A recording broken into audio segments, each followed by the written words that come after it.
Good day, dear friends. I am Dr. Manjusha Goyal, lead consultant CK Birla Punjabi Bagh and your gynae expert for today. आज हम बात करने वाले हैं pregnancy के दौरान होने वाली ब्रेस्ट चेंजेस के बारे में। ज़्यादातर हमारे डॉक्टर हमारा बच्चे का एग्ज़ामिनेशन करते हैं और कई बार हमारा ब्रेस्ट एग्ज़ामिनेशन नहीं होता, जो कि एक बहुत इम्पॉर्टेंट पार्ट है। बच्चे को तो दूध पिलाना है और ब्रेस्ट का प्राइमरी फंक्शन वही है, तो इसीलिए हमें दूध पिलाने के लिए तैयारी तो पहले से करनी है। इसके लिए ज़रूरी है कि 3rd ट्राइमेस्टर में हमारी ब्रेस्ट एग्ज़ामिनेशन ज़रूर किया जाए और निप्पल्स रिट्रैक्टेड हैं या नहीं, नॉर्मल साइज़ हैं कि नहीं, ये देख लिया जाए, क्योंकि इसकी वजह से दूध पिलाने में काफ़ी दिक्कतें आती हैं। और इसके लिए बहुत ही आसान तरीका है, कुछ हम एरियोला मसाज सिखा सकते हैं और सिरिंज वाली टेक्नोलॉजीज़ हैं जो बहुत ही आसान है, घर पे की जा सकती हैं, जिससे कि बाद में होने वाली दिक्कतों से हम बच सकें। तो ये एक पार्ट है जो हमारे ऑब्स्टेट्रिशियंस को रेगुलरली चेक करना चाहिए। अब उसके बाद होता है कि ज़्यादा से ज़्यादा लोगों को बच्चा होने के बाद दूध पिलाने में बड़ी दिक्कत होती है। शुरू के 1-2 दिन तो बच्चे को दूध पिलाना बहुत ही मुश्किल हो जाता है, ऑपरेशन की वजह से कहें या फिर नॉर्मल डिलीवरी वाली लेडीज़ को भी बहुत दिक्कत होती है। वैसे तो हमारे हॉस्पिटल में लैक्टेशन कंसल्टेंट रहते हैं जो हमेशा हेल्प करते हैं इन सब चीज़ों में, और आप जो बाद में 2-3 दिन हॉस्पिटल में रुकते हैं उसमें हमारा मेन पर्पज़ यही होता है कि आपकी और बच्चे की बॉन्डिंग बढ़ जाए और आप बच्चे को अच्छे से दूध पिला पाए।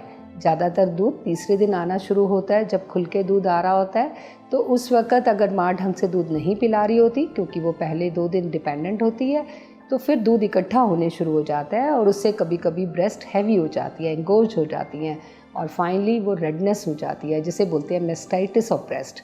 अब तक आपकी छुट्टी हो चुकी थी और आप घर चले गए थे, तो डॉक्टर को दिखाने में डिले हो रहा है, तो ये नहीं होना चाहिए। हमारे इंडियन कस्टम्स के हिसाब से हमारी लेडीज़ बहुत ज़्यादा डॉक्टर्स के पास नहीं जा रही होती हैं डिलीवरी के बाद एकदम से, तो ये आप सबको ध्यान रखना है। घर में बड़ी औरतों को भी ध्यान रखना है और ब्रेस्ट फीडिंग मदर्स को भी ध्यान रखना है कि अगर ब्रेस्ट के ऊपर कुछ लालिमा हो रही है, आपको बुखार जैसा फील हो रहा है, बच्चे को दूध पीने में भी दिक्कत हो रही है क्योंकि ब्रेस्ट सख्त हो गई है, तो अगर हम उसका इलाज बहुत अर्ली स्टेज पे कर देंगे तो आपको आगे बड़ा काम नहीं कराना पड़ेगा, क्योंकि इसमें सिकाई करके दूध निकाल कर और उसका जो है एंटीबायोटिक्स पे डालकर, कुछ माइल्ड इन्फ्लेमेटरी ड्रग्स पे डालकर हम आपका इलाज कर सकते हैं।